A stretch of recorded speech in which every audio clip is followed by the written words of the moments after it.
Ça y est, c'était le grand jour. T'as décidé que c'était le moment pour toi de te remettre en forme, de commencer à bien manger, bouger, arrêter de procrastiner. T'as vu comment les derniers mois, tu as accumulé la graisse et les mauvaises habitudes.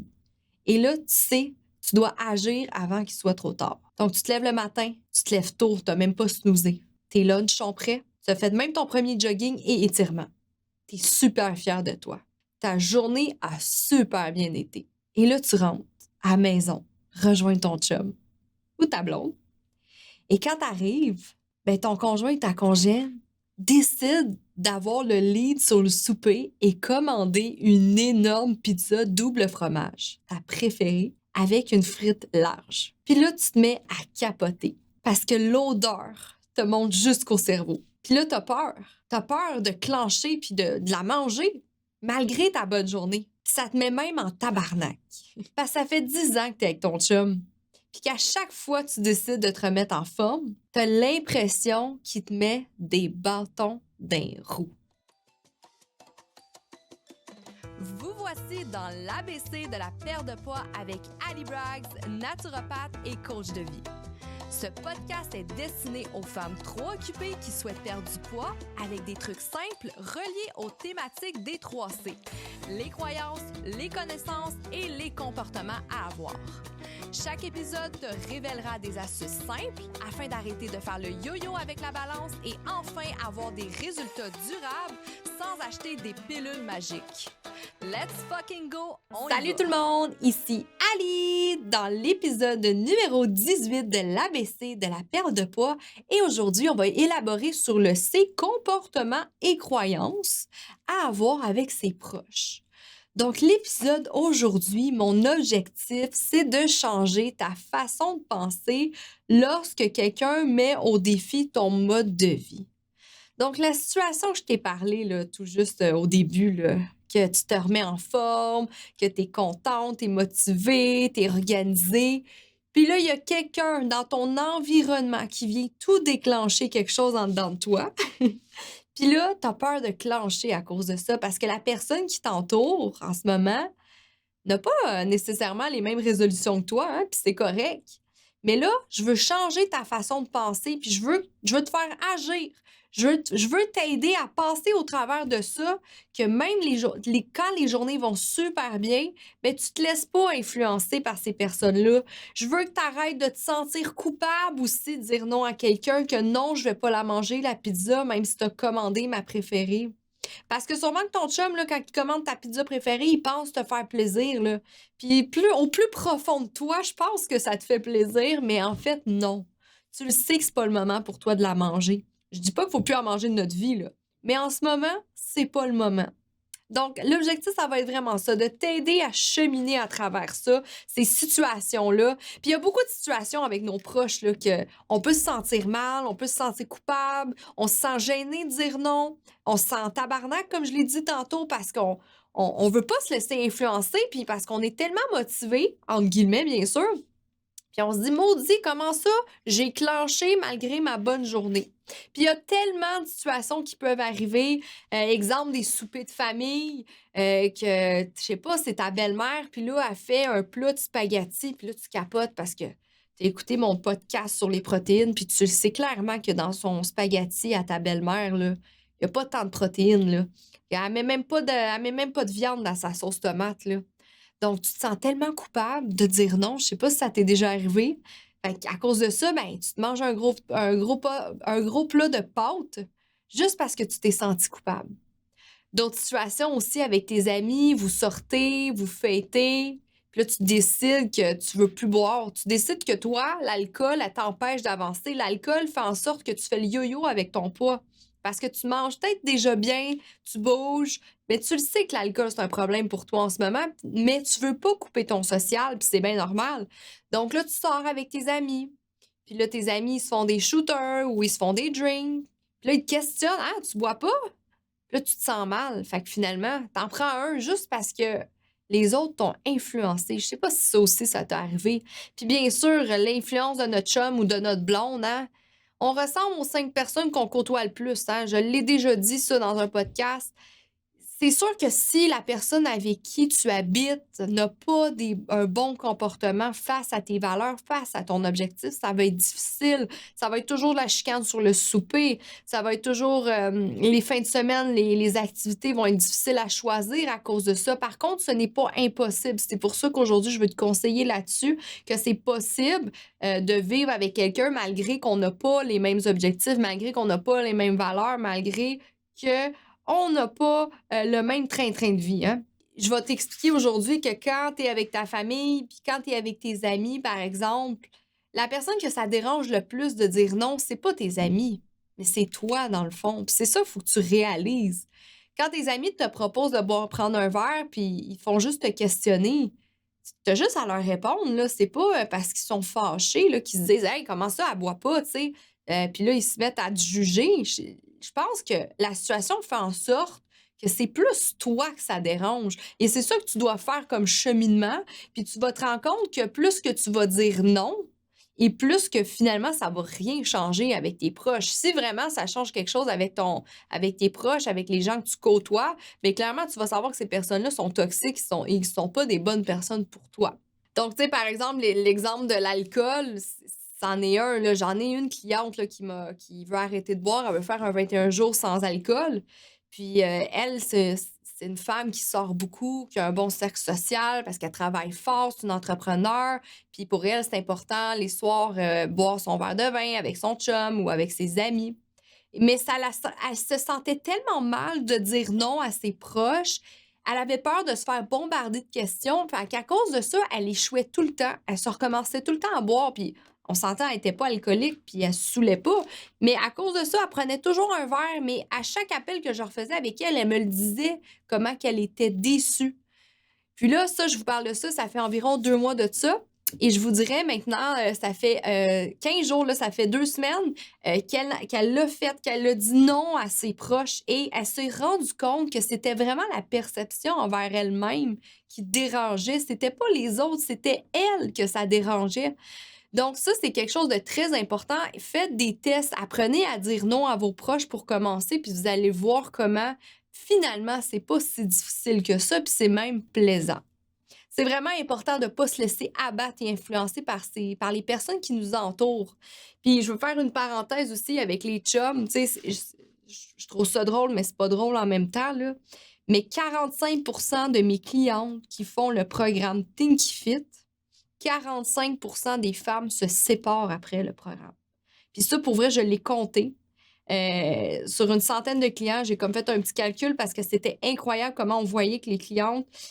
Qu'est-ce qui se passe? C'est qu'il y a une cliente, une femme qui vient nous voir, elle veut reprendre, elle va avoir un équilibre, une nouvelle hygiène de vie, une nouvelle routine, des nouvelles habitudes.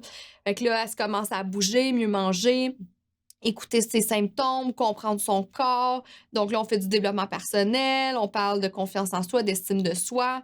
Donc la femme, elle commence à être plus en santé, à avoir plus confiance en elle. Finalement, elle a des nouvelles habitudes, elle incarne une nouvelle femme. Et finalement, à la fin de tout ça, elle a des nouveaux buts, elle a des nouveaux rêves, des nouveaux objectifs. Et ça fait que finalement, la personne avec qui elle est, elle se rend compte que ça ne fonctionne pas du tout parce que toute sa vie, elle a bâti quelque chose avec quelqu'un qu'elle n'est pas réellement. Donc, ça peut arriver. Je vais me prendre comme exemple aussi quand j'ai décidé d'arrêter de consommer de la drogue. Je pense qu'il me reste 2 amis dans cette gang d'amis-là. Puis ces amis-là ont décidé, elles aussi, de prendre soin d'elle aujourd'hui. Donc, c'est sûr que des fois, il y a du ménage à faire, mais c'est pas le but d'aujourd'hui de ce podcast-là. Je vais vous donner plus des trucs, quoi faire avec ces gens-là, mais peut-être que c'est quelque chose qu'il faut réfléchir à ça, de comment ces gens-là ont une influence sur nous. C'est incroyable. Puis là, je veux que vous arrêtez de vous sentir mal. C'est incroyable comment le mot, je me sens mal, je me sens coupable de dire non, là. C'est un peu comme un vegan, là. Un vegan qui décide d'arrêter de manger de la viande. Il se sent-tu mal de dire à sa mère qu'il ne mangera pas de steak pour le souper, là? Non. Il dit, même moi, je mange pas de viande, puis c'est comme ça. Même si c'est la belle-mère, même si c'est la grand-mère, même si c'est la meilleure amie, cette personne-là, peu importe où qu'elle va, elle ne consomme pas des produits animaux. Donc, c'est un peu la même chose. Le vegan a décidé d'incarner une nouvelle identité d'une personne qui ne consomme pas ce genre de produit-là à cause de ses valeurs. Et là, quand je parle d'incarnation, je retourne au podcast épisode 01 de la création d'identité. C'est super important dans une perte de poids, les girls là, que vous m'écoutez. Il faut incarner l'identité d'une femme en santé avant de regarder la balance. Si tu n'es pas cette femme en santé-là aujourd'hui, la balance, elle a beau descendre, demain, elle va remonter. Parce que peut-être que tu as moins mangé aujourd'hui, bravo, mais demain, elle va remonter parce que tu n'as pas changé les habitudes que tu as en dedans de toi. Tu n'incarnes pas cette femme en santé-là. Tu fais juste une journée que tu te prives de manger. C'est ça qui est arrivé finalement où tu t'es trop entraîné. C'est super important de créer des nouvelles habitudes, de créer une nouvelle routine afin de devenir cette femme en santé comme un vegan. Le vegan ne se mord pas les doigts le soir en se disant « Ah, j'aurais dû manger le steak, là, il avait l'air tellement bon, puis mon Dieu, je me sens mal, ma mère doit être fâchée. » Non. La personne végane, elle incarne cette identité-là. Elle est fière de ça. Donc, être une femme en santé, c'est quelque chose d'être fière aussi. Puis le premier truc que je peux vous donner, vous allez voir, je vais vous énumérer un peu de trucs. C'est comme ça que ça va fonctionner aujourd'hui dans l'épisode. Donc, mon truc numéro 1, c'est de respecter les choix de tout le monde. Donc, toi, tu regardes-tu les assiettes des autres, là? On peut-tu arrêter de juger l'assiette de tout le monde? Toi, si tu n'as pas envie de mettre des pâtes dans ton assiette, c'est correct. Donc, ça, là, c'est un mindset que toi, tu dois changer, puis ton entourage doit changer. Mais tu dois l'avoir toi aussi, sûrement. Comme je dis, tu te sens coupable parce que tu dis non à ça, tu dis non à l'alcool, tu as peur que les gens regardent. Hey, si toi, tu mets pas de champignons là, dans ton assiette, tu vas-tu écœurer quelqu'un là, parce que tu n'aimes pas les champignons? Tu vas-tu forcer à en manger? Moi, personnellement, je déteste les cornichons. Puis si quelqu'un me propose quelque chose avec des cornichons, ben, je vais dire non, puis je vais pas me sentir mal, puis je vais pas me forcer, puis j'aurai pas peur de me faire critiquer ou peu importe. Non, je garde, j'ai mon assiette, tu as ton assiette, tu manges ce que tu veux, puis c'est tout. Fait que ça, c'est super important, respecter les choix de tout le monde et respecter soi-même ses choix. Donc, ce petit discours-là, si vous avez des personnes autour de vous qui vous font chier sur vos choix alimentaires, ben peut-être vraiment y aller un petit peu dans ce sens-là qu'on a chacun une liberté de vouloir manger ce qu'on veut. On a une liberté d'aimer ce qu'on veut manger et c'est tout. On n'a pas à essayer de changer tout le monde en même temps. C'est incroyable comment, puis peut-être sûrement que toi aussi tu l'as vécu parce que moi je l'ai beaucoup vécu. Quand je dis que je veux manger, quand moi quelqu'un on me propose des pâtes puis je dis ah ben ça me tente pas de manger des pâtes, je veux manger d'autres choses, je veux de la protéine ou quoi. C'est incroyable comment on va me juger en me disant que ben là c'était quoi t'es à diète? Ou ah, c'est quoi, t'es anorexique?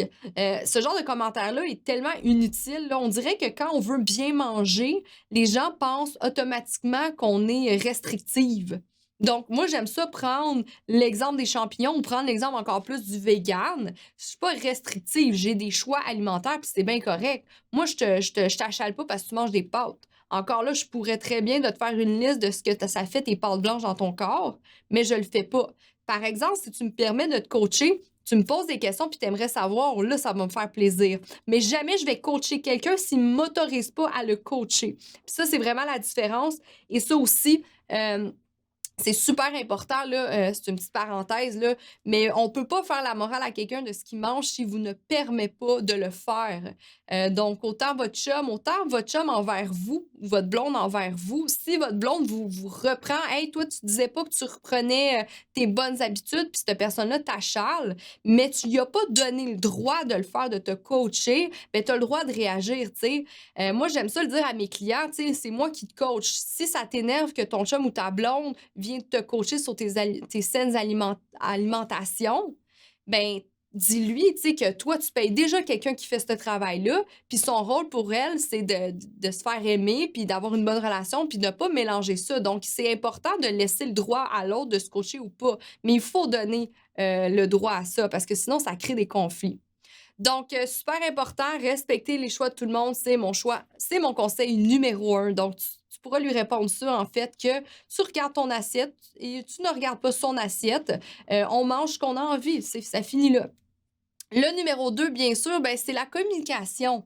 si les gens, comme je dis, te posent des questions, puis c'est rare là, que les gens vraiment vont te poser des questions, pourquoi tu ne mets pas ça dans ton assiette, mais on dirait que c'est ça la peur de tout le monde, puis j'en parle aujourd'hui parce que mes clientes m'en parlent énormément de ça, qu'ils se sentent mal.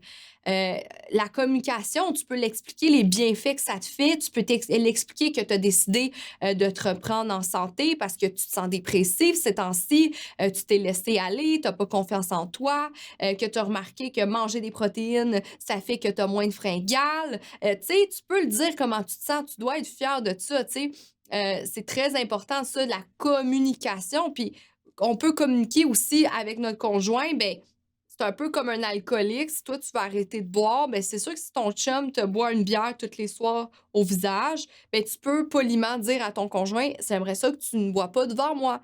Puis avoir une belle communication entre les deux personnes, ça peut énormément aider et c'est ce qui fait que ça ne te crée pas de malaise puis tu te sens pas coupable par la suite. Donc, la communication est la clé. La même chose avec ta belle-mère, avec ta mère, peu importe. Tu peux leur dire simplement que ah, moi, je n'ai pas envie de manger ça. Tu peux donner l'excuse que tu es intolérante au gluten. Là. Ça aussi, ça fonctionne. Tu veux pas manger de pâtes, je suis intolérante au gluten. Puis là, tu peux dire comment que tu passes des heures aux toilettes par la suite. Ça pourrait marcher comme truc si tu es encore vraiment gêné d'en parler. Mais sincèrement, il faut être honnête. C'est une blague, il faut être honnête. Faut être fier. Donc, la communication est super importante. Un autre truc que je peux donner là, pour lorsqu'on va souper chez de la famille ou autre, bien, apporter des alternatives pour toute la famille. Donc, moi, c'est quelque chose que j'ai fait souvent. J'ai apporté ma propre bouffe. Mais pas genre, j'amène mon lunch à moi. Non, j'amène comme, hey, je vais apporter une salade au poulet ou, hey, je vais vous faire ma recette super bonne. Ça va être pour accompagner. Donc, ça, sérieusement, ça marche super bien. Si tu le sais, qu'exemple, tu t'en vas manger un plat de pâtes à quelque part, moi, c'est vraiment le plat de pâtes qui m'arrive souvent, là. Ben, je vais emmener, hey, j'ai une recette de poulet, là, je vais pouvoir l'emmener à côté, ça va faire un super mélange. Donc, apporter des alternatives, mais pour tout le monde. Tu sais, tu pourrais amener ton lunch, mais je trouve que quand tu apportes juste ton propre lunch, des fois, là, ça peut être un petit peu impoli. Ça l'est pas tant, parce que moi, je l'ai déjà fait, sincèrement, mais ça dépend vraiment avec qui tu es, c'est qui ton entourage. Mais quand tu apportes de la bouffe pour tout le monde, puis c'est un choix santé, sincèrement, ça passe super bien, puis tu te sens vraiment moins coupable et tu manges au moins ce que tu dois manger là-bas. Fait que moi, c'est quelque chose que je fais souvent chez mes beaux-parents, par exemple. J'adore apporter de la bouffe pour eux parce que peut-être la mère à mon chum a un peu plus de difficulté à cuisiner parfois. Fait que moi, j'adore apporter mes recettes, puis tout le monde est content. Puis c'est là qu'après, tu peux expliquer encore plus tes bienfaits. La communication est super, puis les gens, ils voient ça très positif, le fait que tu veux prendre soin de ta santé. Donc, le point suivant, suite à ça, bien, influencer tes proches. Là, comme je vous dis, on n'essaie pas de coacher tout le monde. Si personne vous donne le droit, à un moment donné, tout le monde va vous détester. Ça, c'est un conseil très précieux que je vous donne aujourd'hui. Mais c'est sûr d'essayer d'influencer ses proches, c'est facile par la suite. Si vous êtes capable d'apporter des bons conseils, d'expliquer pourquoi, là, on est rendu là à une couple d'épisodes, là, vous comprenez mieux pourquoi il faut bien manger, mais vous pouvez en parler pendant les repas puis essayer de les influencer. Donc, ça va vraiment aider, justement, à place de boire de la bière avec ton chum le soir, essaye d'y demander d'aller faire du vélo, d'aller faire du sport. Puis peut-être qu'il va souvent dire non, mais c'est un peu un jeu de nombre, là. À un moment donné, il va dire oui. Hein? C'est un peu, comme je vous dis, un jeu de nombre. Si tu lui demandes 13 fois, ben peut-être sur 13 fois, il va dire oui. Puis c'est là que par la suite, ça va peut-être un peu plus l'influencer, contrairement à si tu lui demandes jamais, ben il va dire non. Fait que, comme je te dis, tu sais, ton mode de vie, c'est pas tout le monde qui est obligé de l'avoir, mais si tu es capable d'essayer de traîner les gens autour de toi dans le bon sens, c'est sûr que ça va faire une différence pour toi. Puis ça va créer des nouveaux liens aussi. Vous allez avoir plus d'affinité sur des choses saines et ça peut renforcer la communication, renforcer la relation aussi. Là, moi, mon chum, on fait tellement de sport ensemble maintenant. Là, on niaise tout le temps. On est un power couple en santé. Là, on s'est acheté des vélos. Là. On s'est dit, OK, là, on habite dans le Vieux-Port. On va pas en République dominicaine durant un petit temps. Fait que là, on s'achète des vélos. On adore ça. Le soleil, le soleil levant plein la tête. Donc, on aime ça. Ça crée des nouvelles discussions, des nouvelles activités aussi. Donc, la relation est encore plus le fun. On s'est inscrit à la boxe aussi. Donc, on cherche des alternatives. Mais mon chum, moi, quand je l'ai rencontré, là, il était pas comme ça. Donc, je l'ai vraiment traîné du bon sens et je suis fière de l'avoir fait. Et aujourd'hui, c'est une personne aussi en santé que moi. Un autre conseil que je peux vous donner, là, il faut rester fier. Il faut rester fier de se dire que moi, je suis une femme qui mange pas de pâtes pour le souper. On s'entend, il y a des bonnes pâtes en passant, là. Les pâtes au pois chiches sont très bonnes pour la santé, mais c'est très général. Je ne mange pas de spaghettis au souper. Je suis fière de tous mes efforts. Je suis fière de moi d'incarner une femme en santé. Je suis fière de me lever le matin sans snoozer et aller m'entraîner. Il faut rester fier parce que tu es une winner. Tu écoutes des podcasts, tu te renseignes, tu fais des tests. Des fois, tu tombes, mais tu te relèves à chaque fois. C'est ça la différence entre un winner et un loser. Le winner tombe autant, mais il se relève à chaque fois et il faut être fier et il faut le crier sur les toits. Les personnes qui vont plus t'aimer, les personnes les plus saines autour de toi, même s'ils n'ont pas la même habitude que toi, vont être fiers de toi puis vont être contents de t'écouter. C'est très important. Tes amis, tes proches, ta famille doit te féliciter. Si tu es heureuse avec ça, si tu te sens bien avec tout ça, les gens doivent comprendre et t'encourager contrairement à te critiquer. Donc, arrête de te cacher. Arrête surtout d'avoir peur. Arrête de te sentir coupable. Sois fier. Il y a tellement pas de personnes aujourd'hui qui ont 100% des saines habitudes de vie. Moi, si vous le savez comment je suis une femme fière, je ne fume plus, je ne consomme plus, je mange super bien, je bouge, je travaille fort, je me lève à 5 heures le matin, je me couche tôt. C'est incroyable comment tous ces critères me rendent une femme fière. Je me sens belle, je me sens puissante, je me sens en santé. Moi, j'arrête pas de dire à tout le monde que je vais mourir après 100 ans et je suis fière. Donc, il faut que tu renforce ce caractère-là parce que tu incarnes cette identité-là et je te promets que les gens autour de toi vont le sentir et vont vouloir se coller à toi. Ce sont les bonnes personnes qui vont se coller à toi. Donc, c'est mon petit discours là-dessus. Reste fier de toutes les habitudes que tu veux avoir parce que c'est pas une secte de je sais pas quoi là, que tu fais, là. C'est quelque chose de sain pour toi. Tu prends soin de toi, tu es à l'écoute de toi. Tu te mets en premier pour après prendre soin mieux des autres. Donc, sois fier de toi. Tes enfants vont être fiers de toi. Ton chum va être fier de toi. Ta blonde va être fière de toi aussi. C'est important. Parce que si tu te caches, si tu as honte, les gens vont percevoir ça au travers de toi et c'est la réaction qu'ils vont avoir eux aussi envers toi à chaque fois que tu vas parler de santé. Donc, comment tu te traites, les autres vont te traiter ainsi. Donc, c'est super important de rester fier, la tête haute. T'es une winner, t'es capable, t'es en santé et tu vas montrer à tout le monde comment que c'est le fun de prendre soin de soi. Un autre conseil que je peux donner, il reste 3 conseils. Oui, respirer. Respirer, respirer, je le sais. Moi, là, j'ai eu des situations, mais surtout avant, là, j'ai quand même maturé, là. Je suis rendue à 30 ans aujourd'hui, là. Je suis plus comme quand j'ai commencé à l'âge de 19 ans, là, que je pensais que... Moi, je faisais du fitness à 19 ans, puis je pensais tout savoir, puis tout le monde devait faire la même chose que moi, sinon, c'était des losers. J'étais vraiment spéciale. Je consommais encore de la drogue dans ce temps-là, malgré que je faisais du fitness. Puis, il y a tellement eu des situations, des fois, que je pognais les nerfs, là, que j'étais pas contente quand les gens me disaient ben ouais, mais t'es donc bien anorexique ou voyons donc. On me disait des commentaires parce que je prenais soin de moi. On me disait des commentaires parce que je voulais pas manger des pâtes, par exemple. Donc, respirer, c'est un conseil que je peux te donner. C'est super important, respirer avant de parler. Des fois, hein, devant la belle famille, ça peut arriver. Ton chum, quand il arrive avec la pizza, respire. Respire pas proche de la pizza, par exemple. Va respirer un peu plus loin, mais prends des grandes respirations. Je parle souvent de la cohérence cardiaque. Il y a même des livres qui ont été prouvés que la cohérence cardiaque, des médecins, on a pu le prouver que la cohérence cardiaque aidait à perdre du poids. Ça l'aidait, en fait, pour le système nerveux. Donc, ça peut énormément aider. J'en ai parlé au dernier podcast, là, la respirothèque. Donc, faire de la respiration peut aider dans ton comportement avec les autres. Tout ça pour dire qu'il faut que tu te calmes. Faut que tu te calmes. Faut pas que tu te laisses influencer par les gens, justement.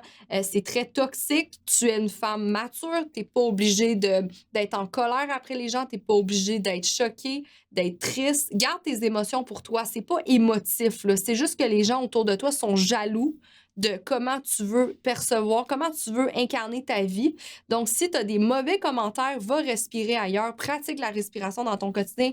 La respiration est un super atout de gérer ses émotions, très important. Un autre conseil que je peux te donner, t'entourer des gens comme toi, ben c'est sûr, j'en ai déjà parlé, là, l'épisode 6, là, qu'on ressemble aux 5 personnes qu'on côtoie plus. Si tu l'as pas écouté, va l'écouter. On parle des environnements, des influences. Je fais même un exercice avec les 5 personnes que tu côtoies le plus. Donc, si tu l'as pas écouté, va l'écouter parce que cet exercice-là est très pertinent pour savoir si on a un entourage toxique ou pas. Mais s'entourer des gens comme soi, s'il n'y a rien de plus important. Oui, là, il va toujours avoir des gens qui sont pas d'accord. Des fois, notre famille, malheureusement, si, je sais pas pour vous, moi, j'ai une très bonne famille, ça va, mais peut-être que vous avez une famille plus difficile puis que vous n'avez pas le choix de les voir. Puis malheureusement, votre famille ne prend pas soin de leur santé. Donc, oui, malheureusement, parfois, il y a des gens autour de nous qui restent, mais c'est super important d'essayer d'avoir dans notre cercle des gens qui peuvent nous monter vers le haut, d'avoir des bonnes influences, des gens qu'on a les mêmes valeurs, les mêmes objectifs dans la vie, qu'on regarde au loin ensemble. Donc, peut-être créer des nouvelles relations, ça peut énormément vous aider aussi que sur les 5 personnes, vous avez au moins une personne qui prend soin d'elle-même, qui veut perdre du poids ou tout simplement maintenir une bonne santé. Donc, ça, c'est vraiment un bon conseil. Qu'est-ce que vous pouvez faire avec ces personnes-là? C'est de créer un mouvement. Donc, ça, j'aime ça le dire, là, tu sais, si tu te mets un défi avec une personne, là, comme je vous dis, moi, avec mon chum, on a acheté des vélos. Donc, on se met au défi qu'une soirée sur 2, ben, on s'en va faire 10 km pour commencer. Après, on veut augmenter à chaque fois. Donc, on se met au défi d'augmenter, en fait, notre dépense énergétique de la semaine parce que nous, on travaille dans un bureau, donc on est souvent assis. Donc, ça, c'est un petit défi que j'ai fait avec mon chum, puis on aime vraiment ça. J'ai une merveilleuse femme dans mon team Tinky Fit qui a commencé le rollerblade avec son conjoint, son mari en fait. Donc eux, ils veulent faire 100 km, je pense que c'était en une semaine ou 2 en rollerblade. Son chum n'était pas super sportif et grâce à ça, il a embarqué là-dedans. Il a dit « Let's go, je fais le défi avec toi ». Puis là, il aime full ça. Fait qu'elle a vu comment l'énergie était encore mieux dans le couple. Fait que des fois, des petits mouvements, créer des mouvements, créer des défis peuvent vraiment aider dans en fait l'ambiance avec ton conjointe ou avec les autres, tes amis ou autres. Donc, ça peut faire quelque chose de très bon. Donc, tu comprends bien dans cet épisode comment tu n'as pas à te laisser influencer et surtout ne pas te sentir mal par tes proches qui ne prennent pas soin d'eux. Je te l'ai dit, tu dois être fier. Sois fier de toi. Tu fais tellement d'efforts, tu essaies tellement de tout donner afin de t'aimer, afin de te sentir bien dans ta peau, afin d'avoir une confiance en toi, une bonne estime de toi. Donc, ne laisse personne t'écraser.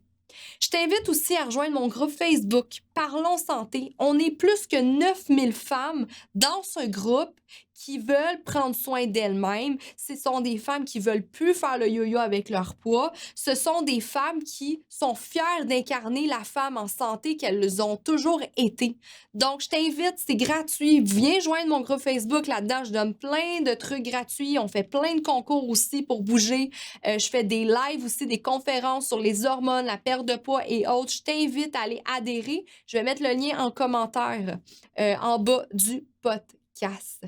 Merci encore de ton intérêt. Sache que je suis comme toi, moi aussi.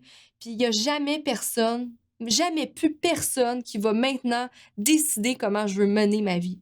C'est super important. Si tu as cette lumière en dedans de toi, comme j'ai eu il y a plusieurs années, écoute-la.